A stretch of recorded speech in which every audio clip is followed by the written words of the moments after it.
नमस्कार मित्रों, स्वागत है आपका। जैसा कि आप जानते हैं, जब भी आते हैं कुछ विशेष लेकर आते हैं, कुछ इन्फॉर्मेटिव लेकर आते हैं। इस सत्र में हम जानेंगे आरपीएससी सेकंड ग्रेड की परीक्षा से रिलेटेड जो भी आपके आरपीएससी के पेपर है, प्रीवियस क्वेश्चन पेपर। इसमें हम फर्स्ट ग्रेड के पेपर को भी जान लेंगे और सेकंड ग्रेड के पेपर को भी जान लेंगे।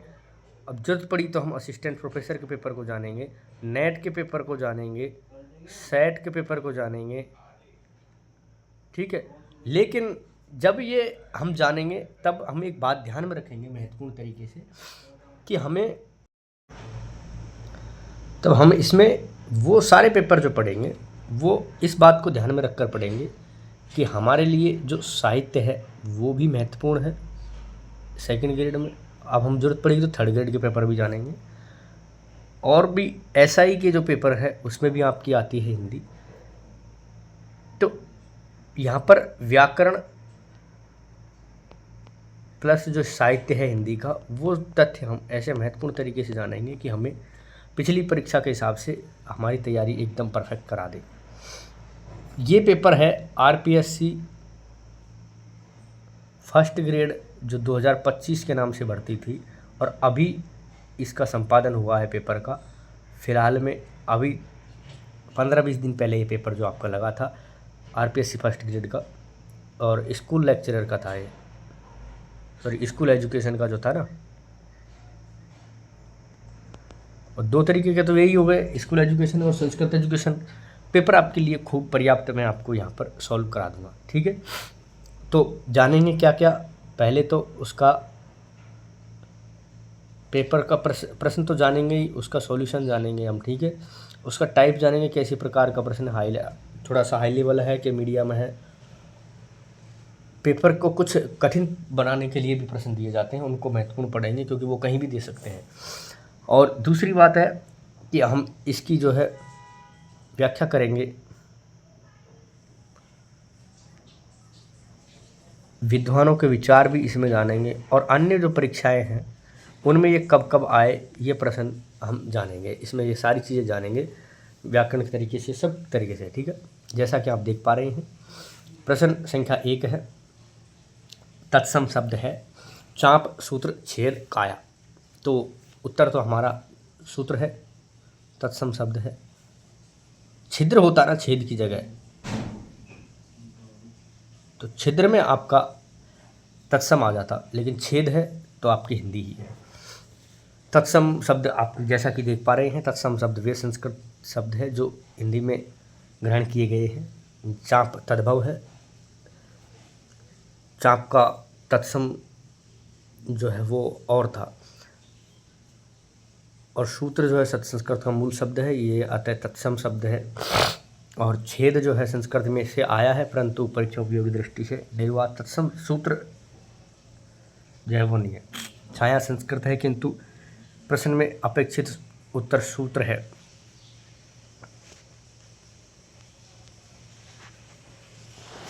जो है ये तत्सम संबंधी जो रीट आरपीएससी नेट सेट आदि में पूछे जाते हैं, ठीक है। श्रुति कटुत्व का दोष, उदाहरण देखिए आप, तत्वज्ञान पाकर हुए आदि हास्य दलित समस्त, कब की झटत कटी रही टंटिया अंगुरी काटारी, थी सर्व की अधिक अंजुलि मुस्कुराती जादू भरी मूर्ति पति राधिका की, मंदिर अर्थ अवधि हरि बढ़ी गए हरि आहार चली जात। इसमें है कब की इकटक डटी रही टटिया अंगुली टारी। ठीक है, देखिए कैसे श्रुतकटित दोष क्या होता है। श्रुतकटित दोष तब होता है जब कठोर वर्णों का आधिक्य हो जाता है, अधिकता के कारण काव्य जो श्रवण कठोर लगता है, कड़क जो शब्द है मतलब वो ज़्यादा हो जाते हैं। कब की इकटरी गटटिया अंगुनी कटिटारी, ये कठोर वर्ण माने जाते हैं। ये वीर रस में ही ज़्यादा आते हैं, लेकिन यहाँ पर तो श्रृंगार में आए हैं तो वो वैसे ही दोष हो गया। अगर ये वीर रस में आते ना तो इनको मान लिया जाता है बिना दोष के ही। अब जो है काव्य दोष पढ़े जाते हैं हमारे कहाँ कहाँ आते हैं काम, यूजीसी नेट में, आरपीएस असिस्टेंट प्रोफेसर में, विश्वविद्यालय परीक्षा में आते रहते हैं, कोई दिक्कत नहीं जानते की।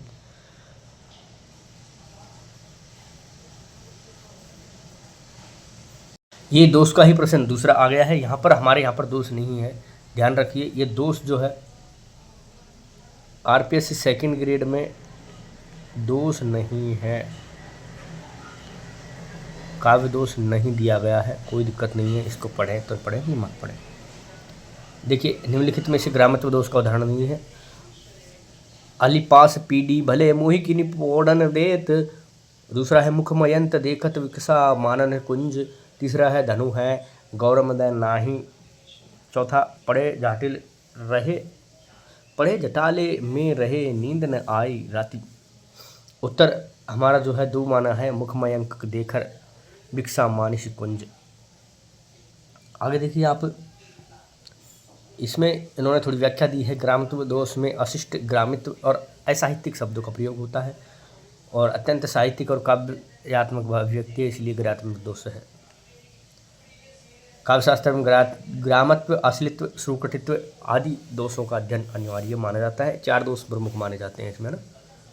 हिंदी की आदिकालीन साहित्य प्रवृत्तियों के विषय में निम्नलिखित में से कौन सा विकल्प गलत है? रासो ग्रंथों में कथानक रूढ़ियों का प्रयोग मिलता है।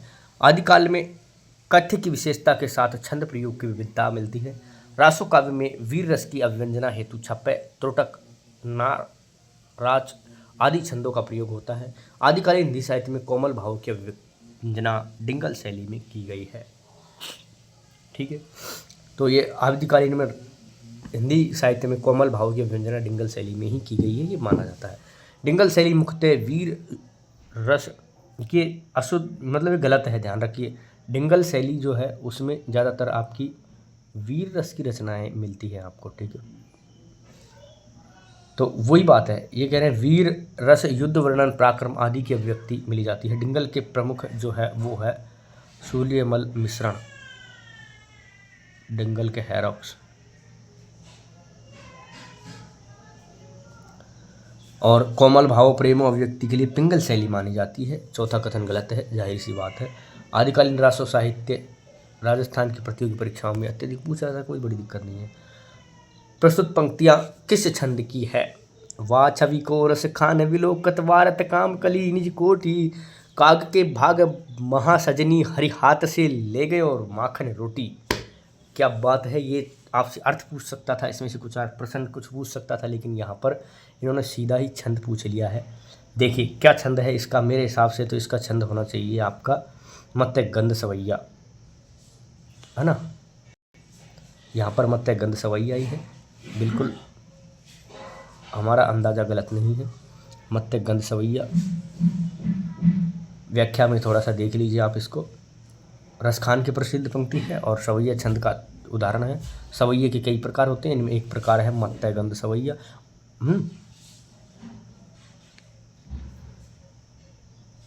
तो आगे देखिए, विशेष रूप से मत्ते गंध सवैया के रूप में ही स्वीकार किया जाता है हमेशा। ठीक है, कोई बात नहीं है। और अनन्य कवि जो है रसखान, बिहारी भूषण आदि के प्रतियोगी परीक्षाओं में प्रश्न आते रहते हैं छंदों के बारे में, इनके ही ज़्यादा आते हैं। एक तो आपके आएंगे ये तो रसखान, बिहारी भूषण, मतीराम और देव के बारे में छंदों के बहुत कम प्रश्न आते हैं, पर उनके अर्थ जरूर आ जाते हैं। हाँ, ये ज़रूर है कि भाषा पूछ ली जाती है आपके जो चिंतामणि त्रिपाठी और केशवदास जी, इनकी भाषा और इनके अर्थ और छंद के बारे में पूछा जाता है चिंतामणि त्रिपाठी जी इनके बारे में। तो निम्नलिखित में से शुद्ध वाक्य देखिए आप। बड़ों की आज्ञा मानना हमारा कर्तव्य है। उन्होंने इस बात की आपत्ति उठाई, व्यापार में सेठ रामलाल के कोई घाटा नहीं हुआ। मैंने उसे बैठने की कुर्सी दी। बैठने को कुर्सी होती है, बैठने की नहीं होती। पहले तो ये गलत वाक्य हो गया आपका सीधा ही। के नहीं, सेठ रामलाल को कोई घाटा नहीं हुआ। बड़ों की आज्ञा मानना हमारा कर्तव्य है। इस बात पर आपत्ति होती, इस बात की नहीं होती। मेरे हिसाब से ये होना चाहिए इसका आपका। ठीक है, बिल्कुल राइट। अंदाज़ा मेरा भी इतना बुरा नहीं है। पूर्णतः वाक्य शुद्ध है। क्योंकि उसमें क्या है कि जेंडर और ये जो चिन्ह थे ना आपके, इनका ही वो था। आपत्ति उठाई के स्थान पर आपत्ति की होता है, आपत्ति जताई होता है, और वे के कोई घाटा नहीं होता, को कोई घाटा होता है। मैंने आपको बताया, बैठने के लिए कुर्सी होती है, बैठने को कुर्सी हो सकती है। ठीक है, आगे देखिए आप। तद्भव शब्द पूछे हैं, सभी तद्भव शब्द कौन कौन से हैं। आंत और अपकार्य इसमें उत्तर माने हैं, लेकिन आप एक बार देख लीजिए क्यों माने हैं। तद्भव अदरक और अवसर्ज, ये जो अवसर्ज है ना, ये आपका अभी भी तत्समी शब्द है। अष्ट आपका तत्सम शब्द है, अमृत तत्सम है, अंगूता दोनों ही तत्सम है। वही बात आती है, तत्सम शब्द तद्भव क्या है, आंत तद्भव है और अपकार्य तद्भव के रूप में ग्रहण किया गया है, जबकि अन्य विकल्प में सभी विदेशी मूल के सम्मिलित है।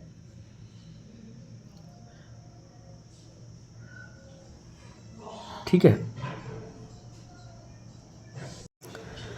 जी हाँ मित्रों, अब अगला प्रश्न है, निम्न में से तीसरा सप्तक के कवि है। तार सप्तक सिर्फ एक है, बाकी के नाम में सप्तक जुड़ा हुआ है। ध्यान रखिए, नाम में अशुद्धि मत करिए, कहीं भी अशुद्ध याद मत कीजिए। कहने का मतलब, पहले सप्तक को तो कहा तार सप्तक, फिर है दूसरा, तीसरा सप्तक है, डायरेक्ट नाम है ना, चौथा सप्तक, चौथा तार सप्तक नहीं, चौथा सप्तक। पर वो थे सप्तक में 7 कवि थे, 7 कवियों का एक समूह था जिनकी प्रवृत्तियाँ एक जैसी होती थी। तो तीसरे सप्तक के कवि केदारनाथ सिंह जो है वो नहीं है, और ये कवि थे देवनारायण शाही, रघुवीर सहाय, कुंवर नारायण। ठीक है, केदारनाथ सिंह तब सप्तक के कवि नहीं, मतलब तीसरा सप्तक से अलग नई कविता के प्रमुख कवि है, नई कविता के प्रमुख कवि माने जाते हैं, बाकी सब है। और ये आप जानते ही हैं कि अज्ञेय द्वारा संपादित हुआ था तार सप्तक, उसी में 4 बार इसको संपादन किया गया था। 4 जो है सप्तक आपके प्रसिद्ध है, मैंने अभी आपको बताए थे। निम्नलिखित में से जयशंकर प्रसाद की नाटकों की विशेषता नहीं है, बिल्कुल बहुत महत्वपूर्ण प्रश्न है।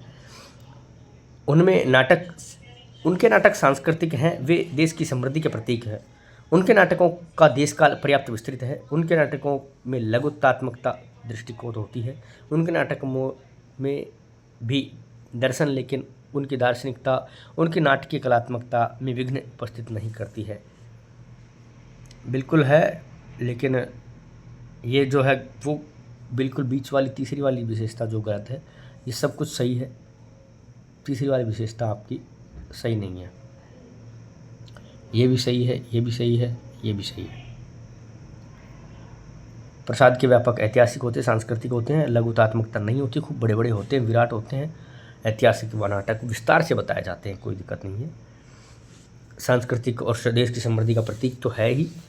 देश काल पर्याप्त विस्तृत खूब मिलता है आपको, ज़्यादातर गुप्त काल और मौर्य काल की ही बातें इसमें मिलेंगी इनके नाटकों में, है ना।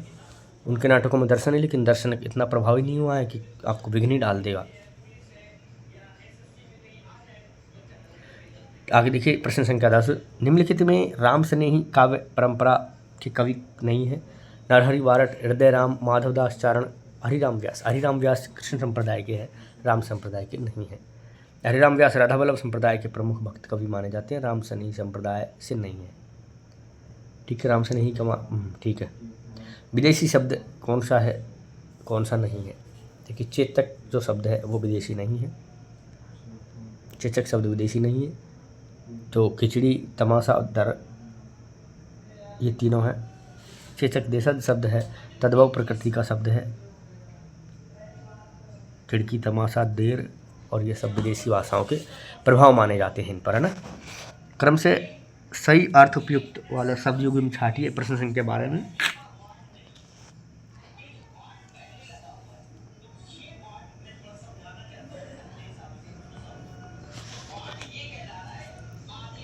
देखिए परिमल और परिमल एक ही शब्द है, तो ये एक शब्द के 2 अर्थ हो गए आपके। हो सकता है सही भी हो, लेकिन कोई बड़ी बात नहीं है। कुल, ये तो कुल, छोटा कुल तो वंश हो गया, कूल किनारा होगा, बिल्कुल सही है। दूसरा है इति अंत और इति बाधा।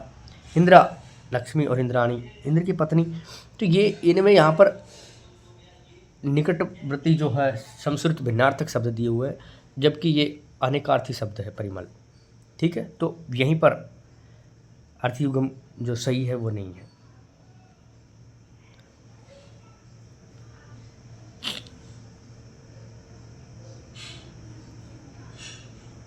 आगे देखिए, आप निम्नलिखित में से कौन से वाक्य में निजवाचक सर्वनाम की प्रस्तुति नहीं हुई है। इस विषय में आप लोगों की क्या राय है?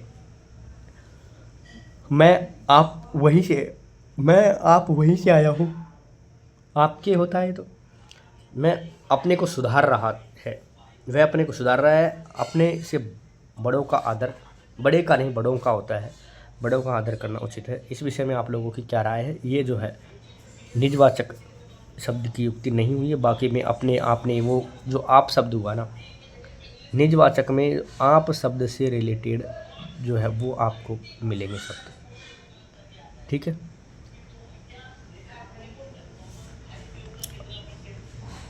जो आप लोग है ना, इसमें एक आदर सूचक शब्द है, वो कोई निजवाचक नहीं है, खुद के लिए नहीं है, किसी व्यक्ति विशेष के लिए नहीं है। और आगे देखिए, रसादी स्थायी भावों को प्रकाशित करने वाली आश्रय की बाह्य चेष्टा क्या कहलाती है? अनुभाव कहलाती है। और उद्दीपन विभाव, व्यवचारी विभाव ये नहीं कहलाती है। स्थायी भावों की बाह्य अभिव्यक्ति को अनुभाव कहा जाता है, जैसे आंसू, हंसी, रोमांस आदि। भरतमुनि के सिद्धांत से बहुत महत्वपूर्ण बातें हैं ये। आगे देखिए, आप काव्य का एकमात्र हेतु प्रतिभा को मानने वाले आचार्य कौन है? पंडित राज जगन्नाथ प्रतिभा को काव्य हेतु मानते हैं, एक ही मात्र हेतु मानते हैं, बहुत महत्वपूर्ण है। हर काव्य सृजन के मूल में प्रतिभा ही माने तो बेहतर रहे, इनका कहना ये है। लॉन्जाइनस के उदात्त तत्व के बहिरंग पक्ष में सम्मिलित तत्व नहीं है। कौन कौन सा नहीं है? समुच्चय भाषा, समुचित अलंकार योजना, भावावेग की तीव्रता, गरिमा में रचना विधान। भावावेग की तीव्रता जो नहीं है ना, लॉन्जाइनस के उदात्त तत्व में आपको उत्कृष्ट भाषा भी है मिलेगी, समुचित अलंकार योजना भी मिलेगी, गरिमा में रचना विधान भी मिलेगा। भावावेग की तीव्रता उदात्त के अंतरंग पंक्ष में आती है, बहिरंग पंक्ष में भाषा, अलंकार और विधान आती है। बहिरंग और उत्तरंग का अलग अलग सिस्टम है इनका ना, दो पक्ष इन्होंने दिए हैं। ठीक है, लॉन्जाइनस के उदात्त तत्व की बहिरंग पक्ष में सम्मिलित तत्वों के बारे में हम जान रहे थे। लॉन्जाइनस यूनानी आलोचक थे। प्रसिद्ध ग्रंथ उनका जो है वो मिलता है ऑन द सबलाइन, सम्मिलन और उदात्त तत्व का संग्रह भी इन्होंने किया। उदात्त तत्व के 5 स्रोत हैं इनके अनुसार। अंतरंग, बहिरंग दो प्रकार के हैं। अंतरंग में आते हैं विचारों की भव्यता, भावावेग की तीव्रता। बहिरंग में आते हैं अलंकारों का उचित प्रयोग, उत्कृष्ट भाषा, गरिमा में रचना विधान। ठीक है, डॉक्टर नगेंद्र के हिसाब से जो है लॉन्जाइनस के काव्य के भावात्मक और कलात्मक दो पक्षों का समन्वय किया है। रामचंद्र शुक्ल जी ने कहा है कि लॉन्जाइनस की लोकमंगल की भावावेग की अवधारणा उदात्त से निकट जो है वो है। देखिए, प्रमुख विचार में मैं आपको बता रहा था कि प्रमुख विचार भी जानेंगे, तो देखिए अब यहाँ से हमने शुरू कर दी है। आचार्य प्रसाद द्विवेदी के अनुसार महान साहित्य मनुष्य की चेतना को ऊंचा उठाता है। यह विचार लॉन्जाइनस के उदात्त सिद्धांत में अत्यंत निकट भी माना जा सकता है। काव्यशास्त्र की प्रमुख पुस्तकें भी यहाँ सजेस्ट कर दी है। प्रतियोगी परीक्षाओं में कौन कौन सी पूछा जा सकता है?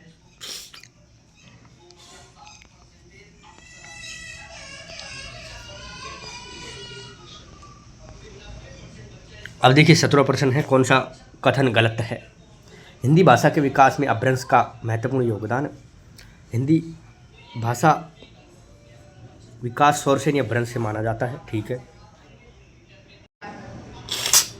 आदिकालीन हिंदी में भक्तिकाल की तुलना में बहुत अधिक तत्सम शब्द ग्रहित है। हिंदी के विकास में लोक भाषाओं का महत्वपूर्ण योगदान है। आदिकालीन हिंदी में भक्तिकाल की तुलना में बहुत अधिक तत्सम शब्द ग्रहित हुए हैं।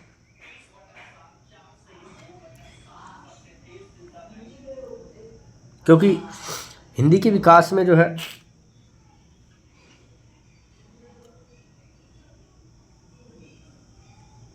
अपभ्रंश का योगदान तो सही है ही है, और शोरसेन या भ्रंश से हुआ ये भी सही है। हिंदी के विकास में लोक भाषाओं का योगदान तो सही है। आदिकालीन हिंदी में भक्तिकाल की तुलना में अधिक तत्सम शब्द हुए, ये नहीं है। इसकी जो भक्तिकाल है उसमें आपकी भाषा जो है ज़्यादातर आपको संस्कृत के निकट मिलेगी, इसलिए। आदिकाल में तो देसी भाषाएं इधर उधर से भरी पड़ी है, वहाँ तत्सम कहाँ गई आपकी, नहीं आई ना। देखिए व्याख्या में वैसा वैज्ञानिक दृष्टिकोण से गलत है और हिंदी साहित्य के इतिहास से भी गलत है। आदिकाल की भाषा लोक जीवन के निकट थी, मैंने आपको अभी बताया। भक्ति का जबकि तुलसीदास और सूरदास इत्यादि बहुत बड़े बड़े विद्वान थे, जो पढ़े लिखे थे, वो संस्कृत के निकट थे।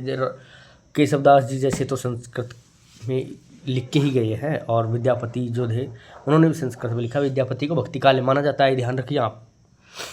अजय रामचंद्र शुक्ल की दृष्टि जो है वो क्या कहती है, अपभ्रंश और लोक भाषा के महत्व को स्वीकार करती है, वो तो है ही है। जो ठीक है, अपभ्रंश की जो योग्यताएं थी वो संदर्भ हिंदी साहित्य के इतिहास, हिंदी साहित्य की भूमिका, हिंदी भाषा। आगे देखिए आप, रोगी को बड़ी घबराहट हो रही है, वाक्य में घबराहट क्या है, घबराहट संज्ञा है भाई।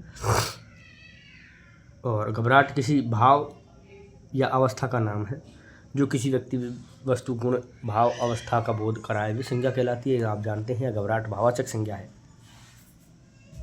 और घबराना क्रिया है, इसकी प्रत्यय आहट है, इसलिए भाववाचक संज्ञा बन गई घबराहट। कामता प्रसाद गुरु जी के अनुसार भाव का बोध कराने वाली संज्ञा भाववाचक होती है। 19 प्रश्न आप देखिए, प्र उपसर्ग से बना शब्द है, बहुत बार पूछा जाता है, बहुत बार पूछा जाता है प्र उपसर्ग का, हर परीक्षा में लगभग एक प्रश्न आपका आता है। प्र उपसर्ग के शब्दों को आप रट लीजिए परीक्षा में। आरपीएससी की एक खासियत है कि ये क्या है, जो आपके उदाहरण है ना वो बाहर से नहीं लाती एक तो, दूसरी बात है कि एक कोई टॉपिक पकड़ लेगी उसको छोड़ती नहीं है। प्र उपसर्ग को मैं कम से कम 10 परीक्षाओं में देख चुका हूँ। प्र उपसर्ग के प्रश्न जो है आते ही आते हैं। प्रसंग, प्रतिष्ठा, प्रवेश, उपयुक्त सभी सारे ही प्र उपसर्ग से बने हैं, कोई दिक्कत नहीं है। लेकिन कईयों में होता है, यहाँ नहीं है। ऐसा होता है कि आप बहुत कन्फ्यूज हो जाएंगे, ऐसे उत्तर भी होते हैं। प्र प्लस संग प्रसंग, प्र प्लस तिष्ठा प्रतिष्ठा, प्र प्लस प्रवेश प्रवेश, ठीक है। प्र उपसर्ग का जो है अर्थ होता है आगे या विशेष रूप से या उत्कृष्टता या प्रारंभ से होता है प्र उपसर्ग। आगे देखिए, काव्य प्रयोजन के संबंध में यश, अर्थ, व्यवहार, विद्या, शिविक्षेत्रति, सद्य, पुनरावृत्ति तथा लोक कांति सम्मत उपदेश का की ही मान्यता किस आचार्य ने दी है। कांति सम्मत उपदेश की इनकी मम्मट जी ने दी है। ये मान्यता जो है आपको मम्मट जी ने दी है। आगे देखिए, आचार्य मम्मट ने प्रसिद्ध ग्रंथ काव्य प्रकाश में काव्य के 6 प्रयोजन बताए हैं। यश, अर्थ, व्यवहार, विद्या, शिवितरक्षति, सद, पुनरावृत्ति, कांता सम्मिति, उपदेश इत्यादि, है ना। नगेंद्र के अनुसार मम्मट ने पूर्ववर्ती आचार्यों की मान्यताओं का सर्वाधिक संतुलन समन्वय प्रस्तुत किया है। यूजीसी नेट इत्यादि में पूछा जाता है, ये साहित्यिक विश्लेषण की दृष्टि से बहुत महत्वपूर्ण प्रश्न था आपका। प्रश्न संख्या 23 हम पढ़ेंगे। निम्नलिखित में से शुद्ध शब्द है दृष्टा, दृष्टि, दृष्टांत। दृष्टा जो है शुद्ध शब्द है। व्याख्या है, मानक रूप में दृष्टा ही कहा जाता है, परंतु मानक हिंदी में इसको दृष्टा को स्वीकार किया है ना। संस्कृत का भी शब्द है ये।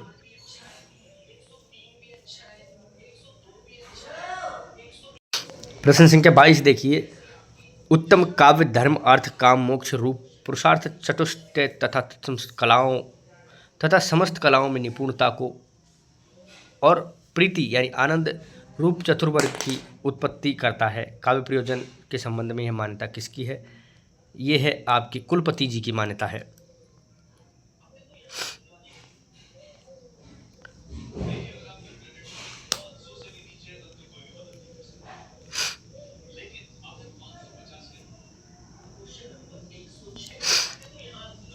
तो काव्य प्रयोजन क्या क्या है? कोई कहता है काव्य प्रयोजन केवल मनोरंजन के लिए, कोई कहता है काव्य केवल सौंदर्य के लिए, कोई कहता है काव्य केवल लोक मंगल के लिए, धर्मोपदेश के लिए, काव्य कला के लिए भी कहा जाता है।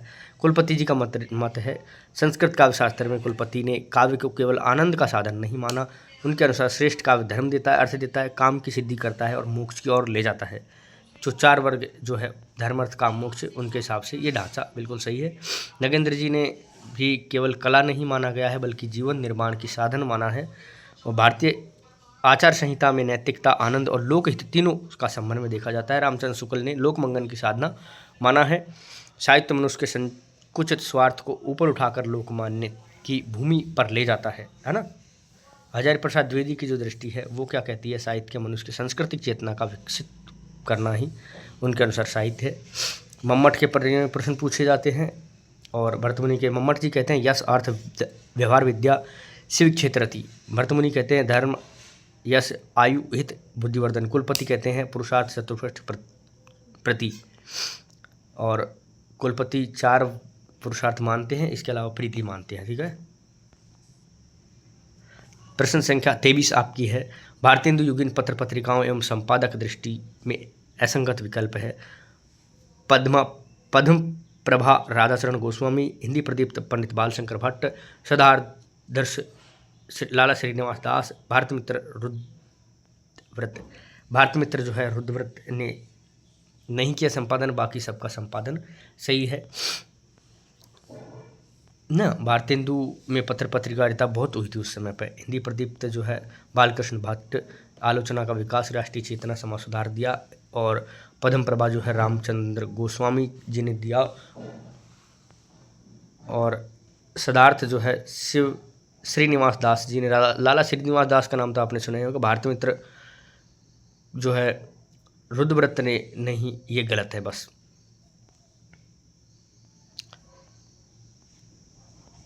ठीक है, कवि वचन सुधा भारतेंदु ने और हरिश्चंद्र मैग जी भी भारतेंदु जी ने। ब्राह्मण जो पत्रिका थी प्रताप नारायण मिश्र ने।